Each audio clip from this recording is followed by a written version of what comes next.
My name is Alphonso Jones, and I'm a member of the Kenwood, Oakland Community Organization, COCO, and a board member of Chicago Housing Initiative, SHINE. Good morning, everyone. My name is LISSETTE Castaneda, and I am one of the co-chairs of LSNA's Logan Square Neighborhood Association's Housing and Land Use Committee. We are here today as part of the Chicago Housing Initiative for the release of the Center on Tax and Budget Accountability's report, a fiscal review of the Chicago Housing Authority.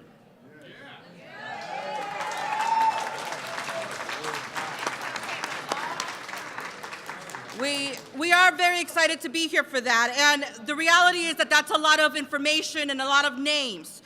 The release of the report sounds really fancy, but the reality is also that SHI represents a group of organizations whose members are not that complicated. They are people who are in search of the basic principles of the American dream. They just want to have a safe place to live, an apartment they can call home, and a roof over their family's head.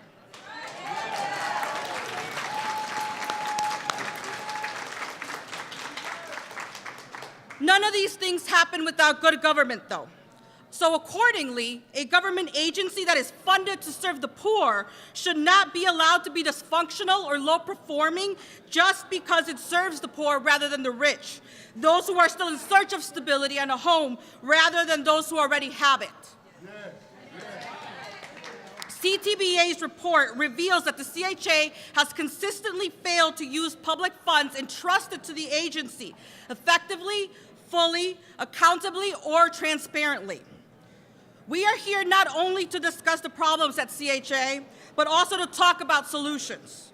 In the coming months, we will be introducing the Keeping the Promise Ordinance, which will give the City Council much greater oversight over the power of the CHA.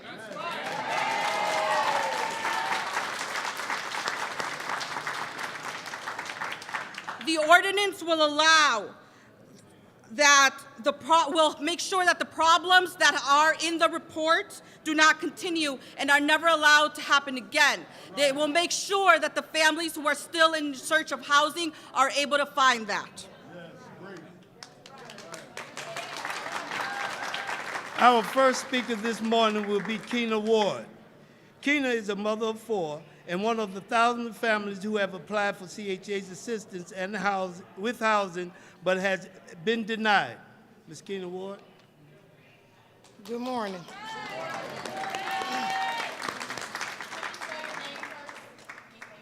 My name is Keena Ward, that is spelled K-I-N-A, Ward, W-A-R-D. I am the voice of one, yet I am the voice of many. I am a single mother of 4 children. 3 of my 4 children have disabilities. They have special needs. I myself have a disability as well. I'm here today to speak on behalf of myself and other single parents who also share my story. Each day often brings its fair share of struggles. I often cry because as a mother, I want to provide fully for my children, and when the basic necessities aren't being met, I feel as though I'm letting my children down. No mother should ever be put in this situation. However, it happens far too often. In an attempt to alleviate and relieve some of these pressures, I've applied for housing. Each time that I've applied, I was told, "Thank you for your recent application. However, your application has been denied." It saddens me that families that could have adequate housing are denied that right and no one is being held accountable. Something needs to be done about the way in which CHA operates. These practices are faulty in my opinion, to say the very least.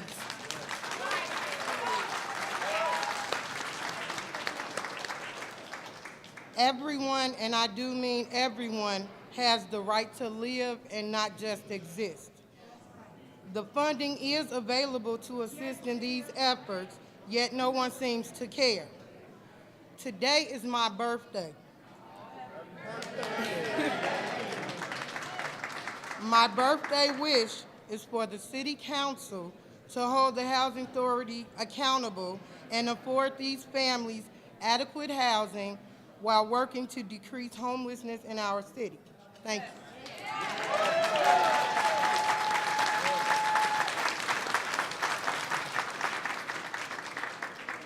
Our next speaker will be Bobby Otter. Bobby is the Education and Fiscal Policy Analyst at the Center on Tax and Budget Accountability and was one of the 3-person research team at CTBA producing the report that is being released today.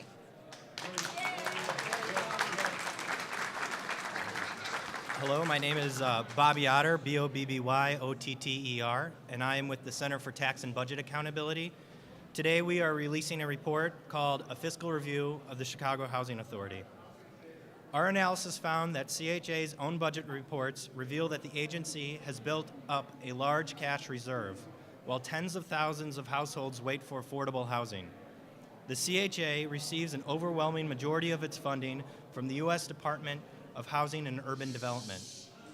The CHA participates in the HUD program called Moving to Work, which frees the CHA from much of the oversight HUD usually exercises over public housing agencies. Moving to Work gives the CHA financial flexibility, and as our report details, this has allowed the agency to spend money at its discretion. This financial flexibility allowed the CHA to divert money intended for issuance of housing vouchers to other uses. Our analysis finds that between fiscal year 2008 and fiscal year 2012, the CHA had issued, on average, 13,534 fewer housing vouchers than HUD funded. This is not because of lack of demand, but rather because of reallocation of funds to line items that do not constitute actual spending, known as non-cash outlays. By diverting federal revenue it received for housing vouchers to instead cover non-cash outlays, we found that the CHA's reserves funds have grown significantly over the last decade. In fact, between fiscal year 2008 and fiscal year 2012, the CHA's annual surplus was $107 million. Our analysis found that by not spending the federal revenue received for housing voucher programs, the CHA built up a total of $432 million in available reserves in fiscal year 2012. Thank you.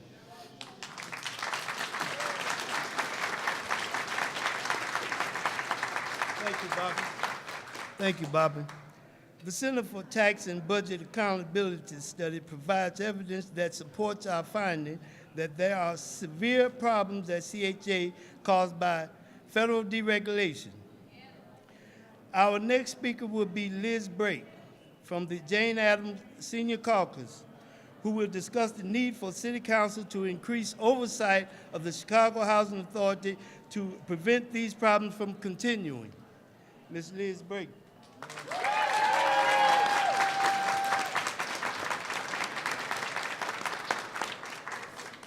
Okay. I'm Liz Brake from the Jane Addams Senior Caucus. His last name is B-R-A-K-E. Okay.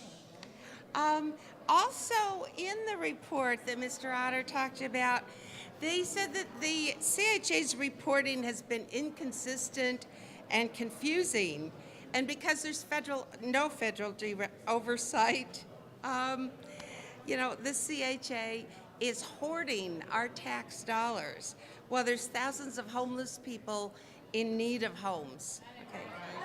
Right, okay. So, transparency is essential to monitor that CHA is doing its job. And that's to ensure that there's a sufficient supply of affordable housing across all neighborhoods and that public resources are used appropriately. Okay. We are asking that the City Council and the Mayor require the CHA to report publicly, quarterly, on 4 things. One is their progress towards building replacement homes. 2 is their progress in leasing vacant and offline units. 3 is their voucher utilization rate. And 4 is their accumulated revenue that's unspent. So our coalition is planning to introduce the Keeping the Promise ordinance because the City Council and the Mayor need oversight authority over the CHA to correct the problems that have happened since 1999 with federal deregulation. Okay. Thank you.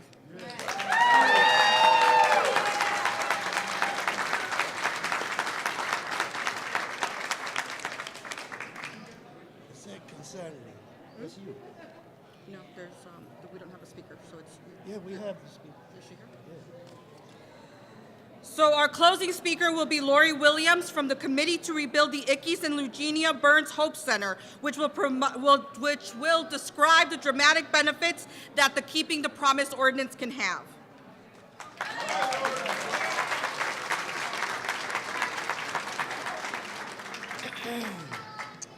Good morning and hello. My name is Lori Williams, and I'm a member of the Eugenia Burns Hope Center and a former resident of Harold Ickes Homes.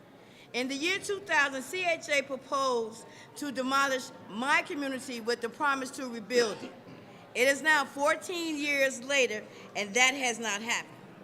The report shows that CHA has the means to rebuild communities, rejoin thousands of neighbors, former families, and friends, but they don't have the will to do so.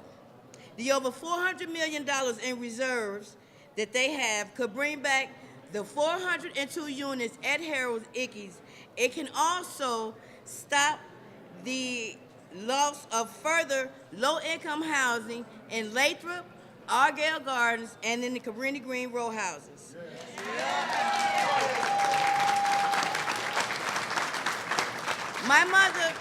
My mother, Gloria Williams, committed her life to hold CHA accountable to the promises that they made to the residents. And I stand here proud in that tradition to make sure that goes on by supporting the Keeping the Promise ordinance.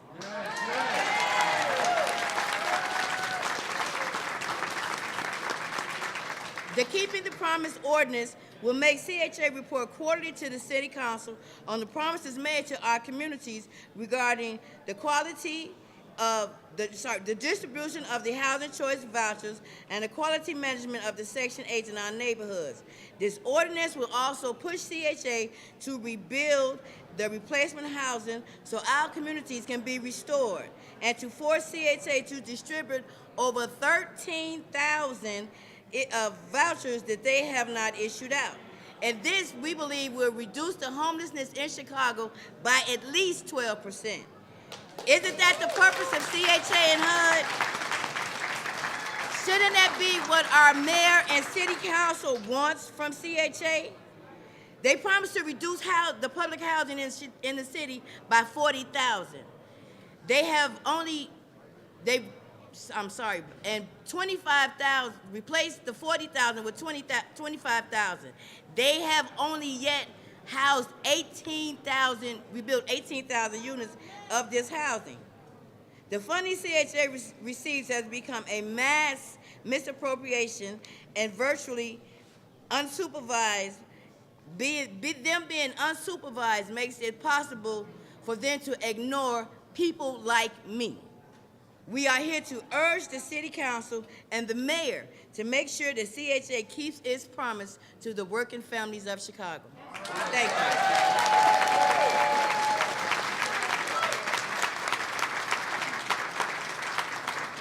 Thank you, Lori. And thank you all for coming this morning. As you've heard, the problems at CHA caused by deregulation have persisted for a decade.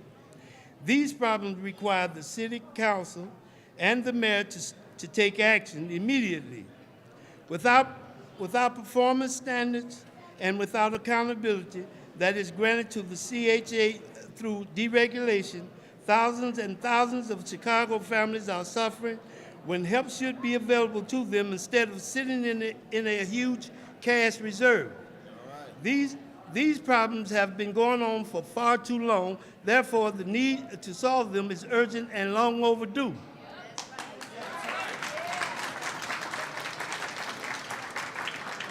We will introduce and intend to pass the Keeping the Promise ordinance out of committee in the next 90 days.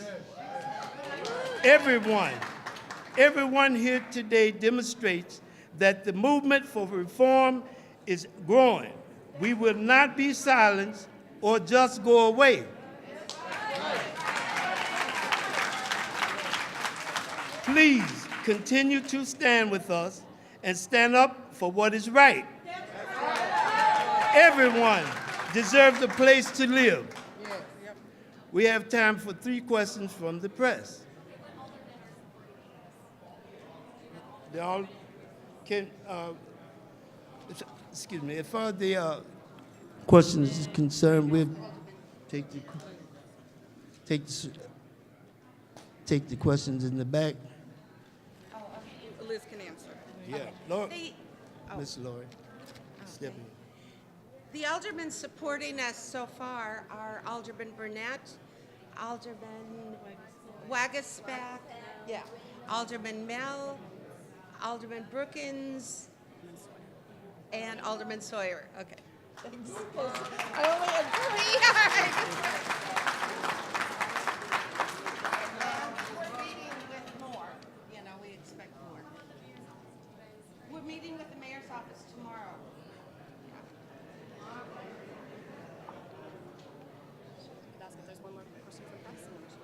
We have time for one more question from the press.